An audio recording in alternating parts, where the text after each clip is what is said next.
O Supremo Tribunal Federal decidiu manter a resolução do TSE que ampliou os poderes da Corte Eleitoral. A medida autoriza a retirada do ar de conteúdo considerado fake news sem necessidade de pedido do Ministério Público, nem de partidos políticos ou coligações. 9 ministros votaram pela constitucionalidade da regra. A resolução foi aprovada às vésperas das eleições de 2022 e contestada pelo então Procurador-Geral da República, Augusto Aras. Segundo o PGR, a norma que deu o poder de polícia à Corte Eleitoral impunha censura prévia. Ao votar pela validade da norma, o relator, ministro Edson Fachin, afirmou, abre aspas, o direito à liberdade de expressão pode ceder, em concreto, no caso em que ela for usada para erodir a confiança e a legitimidade da lisura político-eleitoral. Fecha aspas. Ainda de acordo com o relator, a norma não se trata de censura prévia. O voto de Fachin foi acompanhado pelos ministros Alexandre de Moraes, Carmen Lúcia, Cristiano Zanin, Dias Toffoli, Luiz Roberto Barroso, Luiz Fux, Cássio Nunes Marques e Gilmar Mendes. André Mendonça foi o único a divergir. O ministro defendeu a inconstitucionalidade de 2 artigos dessa resolução do TSE. Um permite a suspensão de perfis e o outro, a suspensão do acesso aos serviços das plataformas digitais. Bom, nós começamos nossa rodada hoje de análise e comentários aqui em Oeste Sem Filtro, dando as boas-vindas, Ana Paula Henkel. Muito boa noite, hoje terça-feira, dia 19 de dezembro, já comentamos esse assunto aqui em outra oportunidade no programa, Ana, mas agora o STF formou maioria, então, para manter essa resolução do TSE, do Tribunal Superior Eleitoral, e chama a atenção aqui que André Mendonça, foi o ministro indicado aí por Jair Bolsonaro, foi voto vencido e também deu razão ao argumento da PGR, da Procuradoria-Geral da República, que apontou aí um risco de censura prévia na regra do Tribunal Superior Eleitoral. E aqui vale também chamar a atenção, Ana, que esse julgamento foi realizado em plenário virtual, ou seja, sem possibilidade de debate, de discussão entre os ministros do STF. Boa noite.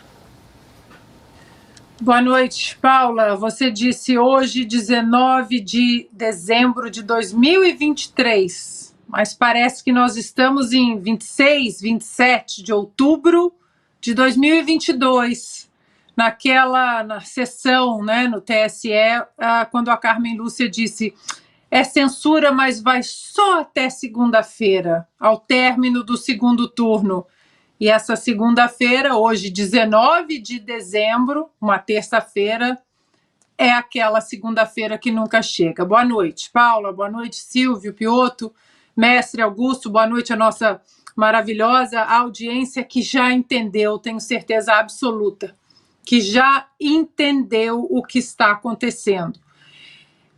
Como nós permanecemos aqui um disco arranhado, né, o Silvio fala muito disso, eu vou ler de novo o ADI 4451 do ministro Alexandre de Moraes, que no 5º ponto da decisão dele sobre liberdade de expressão, ele diz o seguinte: o direito fundamental à liberdade de expressão não se direciona somente a proteger as opiniões supostamente verdadeiras, admiráveis ou convencionais, mas também aquelas que são duvidosas, exageradas, condenáveis, satíricas, humorísticas, bem como as não compartilhadas pelas maiorias.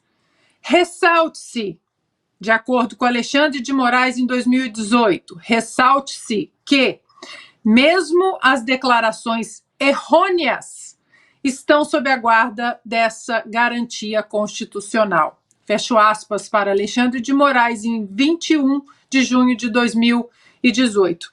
Então, o problema, Paula, é o que é fake news? Nesse balaio de fake news, cabe o que eles quiserem. Porque o ano passado nós fomos proibidos de dizer um fato, uma verdade, que Lula era amigo e é amigo de ditadores como Daniel Ortega da Nicarágua, como os Castro de Cuba, como Nicolás Maduro da Venezuela. nós somos amordaçados. Não pode, vocês não podem dizer isso, mas isso é fake news? Isso é alguma mentira agora que o Lula recebeu Nicolás Maduro, um ditador que está na lista de procurados do próprio Departamento de Defesa e Justiça dos Estados Unidos? Recebemos com honras de chefe de Estado. Então, é censura sim. É censura sim. E o brasileiro já entendeu que agora, né, mais um comunista no Supremo Tribunal Federal só vai alimentar o que os comunistas, os socialistas, os tiranos, os que amam regimes totalitários, o que eles aplicam. Uma voz só, sem debate, sem questionamento, sem perguntas. É censura, sim. O que é fake news? Fake news será tudo aquilo que eles queiram censurar. Simples assim. Silvio Navarro, muito boa noite. Vale lembrar, já reforçando aqui, né, que essa resolução do TSE ela foi aprovada 10 dias antes do segundo turno das eleições de 2022. Tinha sido questionada pelo então Procurador-Geral da República, na época Augusto Aras, e agora então o STF forma a maioria, 9-1, pela manutenção dessa resolução. André Mendonça foi o voto vencido, foi o único voto divergente aí entre os ministros. Boa noite, Silvio. Nunca chegou. Boa noite, querida. Meu irmão. A gente está ajustando aqui, enquanto a gente ajusta o áudio do Silvio, eu vou jogar aqui para o Piotto, Adalberto Piotto, hoje comigo. Muito boa noite, seja bem-vindo. Então, vou repetir aqui o que disse ao Silvio a respeito dessa resolução do TSE, que foi agora reforçada, aprovada por maioria no STF, 9-1. André Mendonça foi o único voto vencido e ele deu razão ao argumento do então Procurador-Geral da República, Augusto Aras, que na época apontou aí um risco de censura prévia nessa regra, nessa resolução que foi aprovada pelo TSE, Piotto. E eu queria até trazer aqui um trecho do que eu trouxe aqui antes sobre o voto do relator do caso, o ministro Edson Fachin, quando ele disse que o direito, aspas para o Edson Fachin aqui, tá? O direito à liberdade de expressão pode ceder, em concreto, no caso em que ela for usada para erodir a confiança e a legitimidade da lisura político-eleitoral, fecha aspas, foi uma das justificativas aí de Edson Fachin para a manutenção dessa regra do TSE. Paula, boa noite, Augusto, boa noite, Ana, Silvio, a você que nos acompanha. Então, pelo entendimento do Fachin, nesses casos pode tirar do ar a conta de quem, por exemplo, se manifestar nas redes sociais. Ou pode proibir de falar quem disse isso. Mas vamos lá, mas que disse o que exatamente? Porque no outro entendimento dos ministros, justificando o fato de acompanharem o ministro Edson Fachin, que é relator, eles disseram o seguinte, que olha, não é censura prévia. Eu vou me permitir ser repetitivo aqui, porque Ana já fez uma exposição muito clara sobre o claro caso de censura que é esse entendimento agora do Supremo. Mas vamos lá. O principal argumento apresentado nos votos é de que o texto, esse texto agora, desse entendimento que dá superpoderes ao TSE, proíbe apenas, ou proibiria, eu vou pôr na condicional, tá? Apenas o discurso que, por sua falsidade patente, descontrole e circulação massiva, atinge gravemente o processo eleitoral. Uma decisão do ministro Alexandre de Moraes, sabe qual foi no ano passado? Ele derrubou as contas do economista Marcos Sintra, da Fundação Getúlio Vargas, que só tinha questionado, era uma pergunta, aliás, extremamente educada, acho que no Twitter dele, numa das redes sociais. Perguntava sobre como era o processo do sistema de urnas eletrônicas. Era uma pergunta de um acadêmico, tinha sido candidato a vice na chapa Soraya Tronic, ou seja, uma figura pública que tem direito de perguntar como qualquer outro brasileiro. No entendimento do superpoder que Alexandre de Moraes se deu naquele momento como presidente do TSE, derrubou a conta do Marcos Sintra. Daí eu pergunto, isso foi erodir a confiança, a legitimidade e a lisura do processo político eleitoral? Não, óbvio que não. Mas vamos lá, só para você ter uma ideia também, o entendimento que a PGR queria fazer valer porque ela era contrária. Aí o Procurador-Geral da República, na manifestação foi então do Augusto Aras, ele diz o seguinte, que essa regra que deu superpoderes ao TSE é uma resolução, veja só, que, bom, segundo o PGR, fazia o seguinte: apresenta sanções distintas das previstas em lei, amplia o poder de polícia do presidente do TSE e alige o Ministério Público da iniciativa de ações. Isso é ir contra uma lei que existe, é reescrever uma lei. E o Supremo não pode reescrever lei. Quem faz lei, quem refaz leis, quem aprova reformas é o Congresso Nacional. O Supremo está se dando um superpoder de permitir um superpoder do TSE em que nenhum dos dois pode ter. Está muito simples, isso é evidente. Isso sim é erosão do sistema constitucional brasileiro, promovido por quem? Por quem deveria guardá-lo. Quem deveria guardar a Constituição, que é o Supremo Tribunal Federal. Ou seja, a coisa é tão abusiva, e o problema é que boa parte da sociedade brasileira, sobretudo uma parte da sociedade brasileira que tem poder de voz, está normalizando isso daí. Está se normalizando as inconstitucionalidades do Supremo Tribunal Federal. Está se normalizando as afrontas à Constituição e ao Congresso Nacional e ao órgão acusador, o Ministério Público. Bom, que o doutor Paulo Gonet se manifeste também sobre isso, porque, de novo, é uma resolução que interfere num texto de lei que o Supremo está agora fazendo em relação a conceder, a autorizar esse superpoder do TSE. Nada disso justifica, não é legal, não é constitucional. De novo, é tão evidente, isso é um tapa na cara da legalidade brasileira. Eu não vou reduzir a minha expressão. Não se pode fazer isso. A gente perde o que se tem de referência. A referência é a lei. A partir da lei, as pessoas sabem o que podem e o que não podem fazer. Aqui está se dando um superpoder ao TSE que, bom, depende da cabeça de quem será o presidente do TSE. Como disse o Ministério Público, aumentou-se o poder de polícia do TSE. TSE não é polícia. Silvio Navarro, vamos lá, vamos tentar de novo, vamos ver se a internet nos ajuda dessa vez. Muito boa noite, seja bem-vindo. Só para reforçar para quem nos acompanha em casa, né, Silvio, essa resolução do TSE que foi firmada, foi criada 10 dias antes aí do segundo turno das eleições de 2022, ela permite que ministros possam suspender perfis e contas nas redes sociais e também retirar conteúdos de ofício, né, por conta própria, sem provocação do judiciário, sem provocação, por exemplo, do Ministério Público, de um partido político ou de uma coligação. Ou seja, é muito poder concentrado nas mãos de um ministro.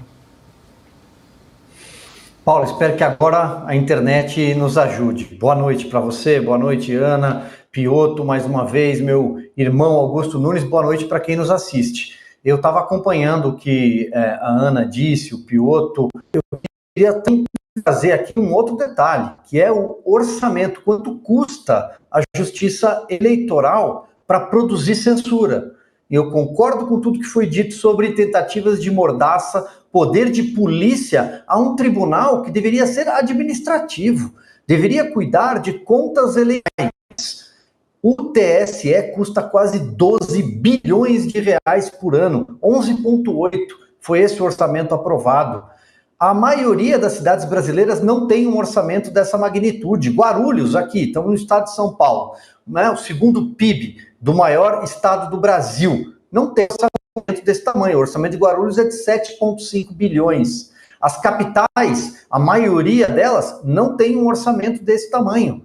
Para atuar em que, exatamente? Repito, deveria ser uma corte administrativa que aplica multas por conta de excessos eleitorais e, eventualmente, pode passar mandatos, especialmente de prefeitos, de governadores, quando há abuso de poder econômico para quem está ali sentado na máquina pública.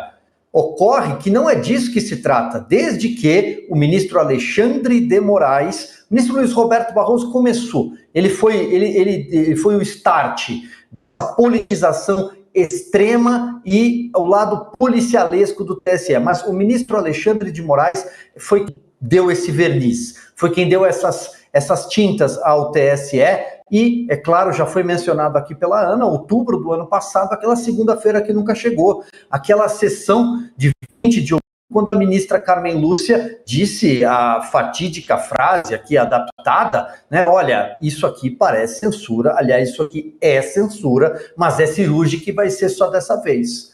foi o remédio que nunca parou de ser aplicado ao paciente. Com um grande detalhe, tudo isso só acontece para a política brasileira, somente para a direita. No caso do, aspas, bolsonarismo, aí então isso pode ocasionar remoção imediata e sem direito de defesa de perfis na internet, multas altíssimas e prisões, porque também temos isso.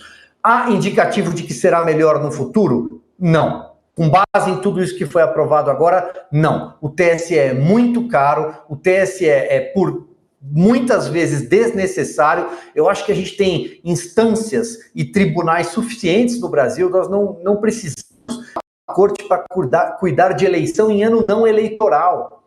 E aqui eu me recordo também, em outubro, mas agora em 2020, a revista Oeste foi pioneira numa reportagem que dizia: a justiça eleitoral é coisa nossa, e já trazia os gastos do TSE. Na época era 9,8 bilhões, agora está... Augusto Nunes, muito boa noite. O ministro André Mendonça, então, foi o único voto divergente, 9 votos a 1, e ele, no seu voto, criticou, inclusive, a atuação do TSE para emitir uma norma, uma regra como essa, que acabou, né, delegando superpoderes ao TSE. E atropelando a Constituição. Boa noite, Paula. Boa noite, Piotr, meu amigo. Boa noite, meu irmão Silvio. Boa noite, querida parceira Ana Paula. Boa noite a você que nos acompanha. Essa lei é inconstitucional, essa decisão. É a decisão, é uma coisa menor. Deveria prevalecer a Constituição que proíbe esse tipo de censura prévia, e é. Censura prévia ou não é censura. Censura.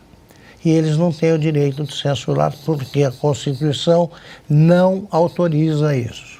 É também um tapa na cara do Senado, que quer reduzir as dimensões, o alcance do voto monocrático. Um homem, porque é advogado e foi indicado por um presidente da República, que lhe devia algum favor, decide agora se a gente está falando a verdade ou não, qual é o limite da liberdade de expressão e pune. É a extensão às eleições municipais dos abusos que não cessaram de acontecer ao longo da campanha eleitoral de 2022. Ainda nós estamos em 2023 e eles já estão preparando a mesma sequência de violências ilegais para a eleição municipal. Agora chegou a vez de prefeitos, vereadores, e é isso o que esse puxadinho do Supremo está querendo fazer. Quem é que é o próximo presidente lá? Nunes Marques. Em silêncio, o Nunes Marques, um dos mudinhos do Bolsonaro, já disse de que lado está. Do lado dos que acham que não apoiar o Lula é crime. Não gostar do que faz o tribunal, o Supremo Tribunal Federal, e por extensão seu puxadinho, é crime.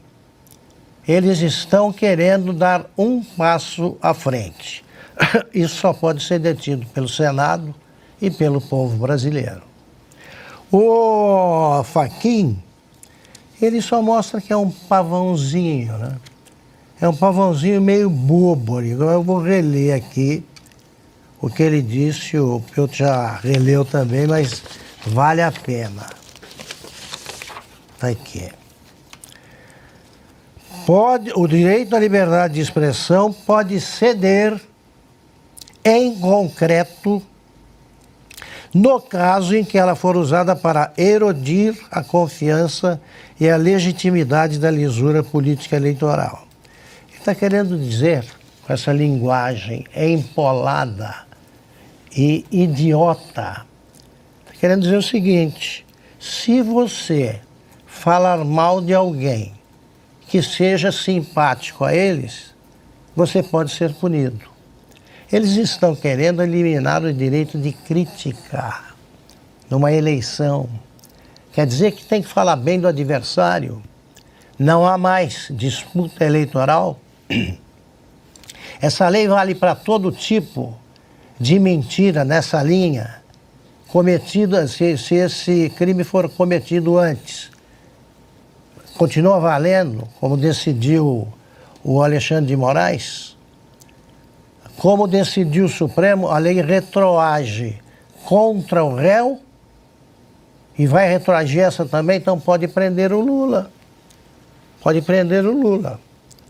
Ele não para de mentir. Ontem mostramos algo, foi uma amostra do que ele é capaz de dizer. Ele vai ser preso. Então é o seguinte, o Supremo e o TSE mantiveram a escolha feita no ano passado. Eles estão do lado de quem eles acham que garante a democracia com base em prisões e violências inconstitucionais. E o Congresso ou faz isso ou cede mais atribuições a uma corte que não para de agir fora da lei.